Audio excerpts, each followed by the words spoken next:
I'm in the Gearlink Kawasaki. I'm with the crew chief, and he's just going to talk through the bike.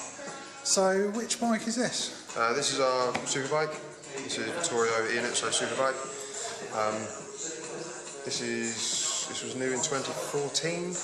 We didn't go for the new model this year because we're still developing this bike at the minute, and to be fair, it's still pretty competitive with what's on it. That's cool. So what's the sort of main difference between this and the road-going version that I could go out and buy? There's quite a bit, to be fair. I mean, we changed the yokes to allow us to run different head angles and offsets, different ram airs, fairings, clip-ons, levers, different swing arm, different wheels to fit the swing arm. There's quite a bit that isn't what you'd find on your road bike, to be honest. Yeah. The reason we can go out and buy this sort of stuff is then getting it set up right and getting it fitted. But okay. What about sort of things like brakes? Do you? Yeah, we run Brembo front calipers, Brembo rear caliper, bigger discs, different pads, which again is all stuff you can go buy for your road bike. Yeah. It's not the cheapest in the world. It's not the standard. Yeah. So, in terms of electronic aids, are they allowed in this? No, the traction control and anti-wheel isn't allowed anymore. So to overcome that, we play with the ignition. So we can actually have cylinder cuts. So coming out of the corner when he gets on the power, he'll cut a cylinder. Yeah. So he has 3 cylinders on the way out until he gets to a certain RPM, then it'll go back to 4. We can change that to be, let's say, aggressive. You can change it to there'll be a lot of 3-cylinder cut. Yeah. To not a lot, depending on how the rider wants the connection with the throttle, whether he wants a lot of power and then just feed it in with his hand himself, or whether he wants the electronics to do all the work for him. Yeah. In terms of sort of suspension, what does that use for this? We're on K-Tech front and rear on the Superbike, same as on the Super Sport bikes. Yeah. Obviously K-Tech Superbike, front forks, and just the K-Tech rear shock, which I can run the Super Stock bikes as well. Yeah. That's cool. Are you allowed to do any engine mods over standard? Yes, yeah, we are. I don't know the exact spec, to be honest. I believe it's headwork, cams, kit shells, some other little bits as well. Yeah. What about the clutch? Is it a dry clutch? No, it's standard clutch. Standard clutch. We run Sigma clutches on the Super Sport bikes, which just allows you on different ramp angles, which gives you different amount of slip. We just run standard on these. Just to be fair, the standard clutches are really good. We were running standard clutches on the 600s for a while. It was only that we got sponsored by Sigma. Yeah. We started running them. Their support was really good too.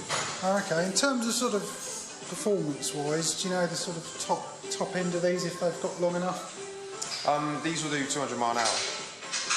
It depends obviously on gearing, but this one clocked 198. I think it was at the Northwest last week. I was just on his first outing, so I mean, we'd have hit 200 mile an hour by the end of the week. Yeah. Obviously, if we were still riding it by the end of the week. But.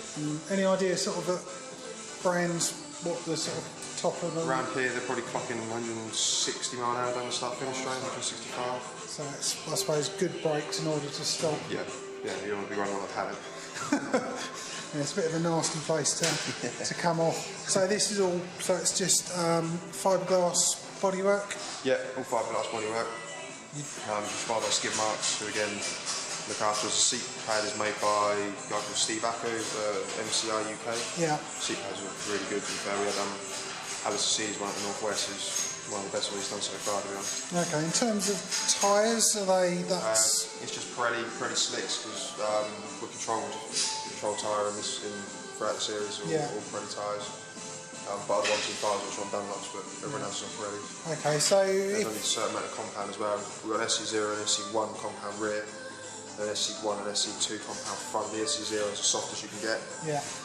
SC2 being the hardest you can get. We tend to run the SC1 depending on the temperature. If the temperature's warm enough, we can get away with the 0, but if it's too cold, the 0 tends to cold tear. Yeah. You just don't get any life out of it. You don't get any grip and. Yeah. Okay, that's cool. So what, in terms of it, you know, I've seen some bikes with dry on the back and wet on the front, and what's the different combination, or what effect does that have? We'd normally run that if it was damp conditions and it was drying, because with the wet front you get a bit of confidence running over the wet stuff. Yeah. With the dry rear, you can control the slide more on the rear than you can the front. If the front starts to slide, if you've got a dry front on a wet track, times out of 10 it's gone, you're not saving it.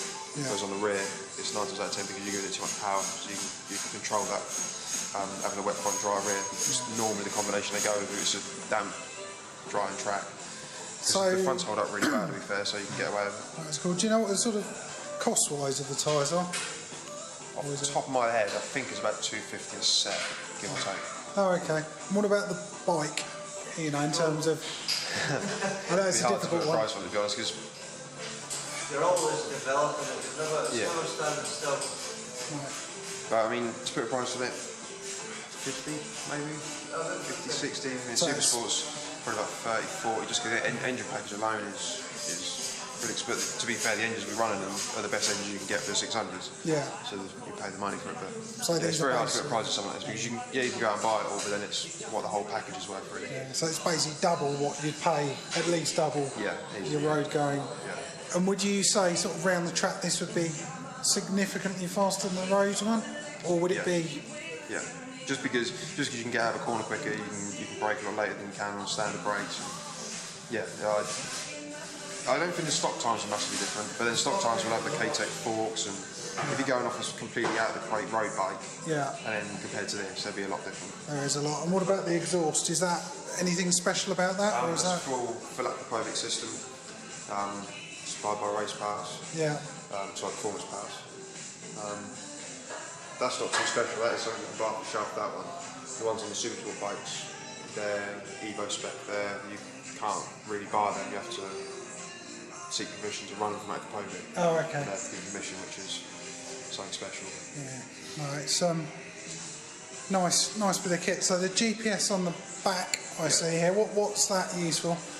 Basically, that will give the rider the lap time. What we do is we'll set the coordinates for the start-finish straight. Yeah. Or start-finish line, sorry. And what happens when he comes over the line, he'll have a time clock on the screen for the next 30, 40 seconds, depending on how long we have it set on in the dash. So we can see how he's getting on, rather than relying on his pit board to give him the accurate time. Yeah. Obviously, the pit board is going to show the last lap, where his lap time on the dash will show his current lap. So he goes over the line. Most riders at most circuits will know what a good lap time is. Yeah. So, for example, for a good lap time, it is about 46 seconds, I believe it is on the Indy circuit. So if he knows he's going around, he keeps seeing 49, 48 seconds on his dash. He knows it's not good enough. So if he starts seeing 46, he knows he's in the ballpark, he needs to push on. So It's switched it on. So what have we got on there in terms of this display? It's just basically, this is our temperature, pressure and stuff. This is throttle position, and this is engine temp. This is your gear position, and then this is your revs up here. For warming up, we generally just try and keep it at about 2.5, and it can rev all the way up to the top. What's the limited for revs on superbikes here? So it doesn't really top out to what it's capable of, but like Aaron was saying, you can genuinely just get your lap time and stuff on there, but we just usually just go with the pit board, so you can get the proper times on it and stuff like that. With these, it can be a couple of tenths out. So in terms, what are they limited to in terms of RPM? it's 14,950. 14 minutes. Yeah, 14,950 on the Superbike, and then 15,950 on the Super Sport. So will it go higher than that if you took off the restrictions? It would quite easily. Yeah, we used to run the Super Sports when they weren't capped. We used to run them about 16.2. We have run them 16.4 before. Superbike, I don't know, because I only started working this year, so Superbike, it will go more. Yeah. 15.5, I think is probably the max you get out of it. Do you have to change, because I guess the road bike will rev higher then than this is limited, or? It's funny because the road bike, the road dash, although it says it goes around to 16, it's not actually a true reading of 16. Oh, okay. That's the thing. Road bikes, I think, are about 15.9, 16, so. Yeah. So do you change the way the power's delivered then slightly, or? Yeah, that's all down again to mapping and fueling. Like if the rider thinks it's too aggressive, we can take power out. Yeah. Or if he's not got enough power, he's not got enough punch on the way out, we can then put more power back in. Obviously, depending on how much he's got to give.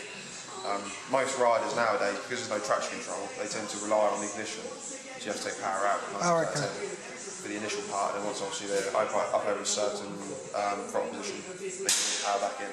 Which just trying to smooth that in, so it's not a case of coming out and kicking like the back. It's Yeah. a smooth transition basically. Okay, well that's cool.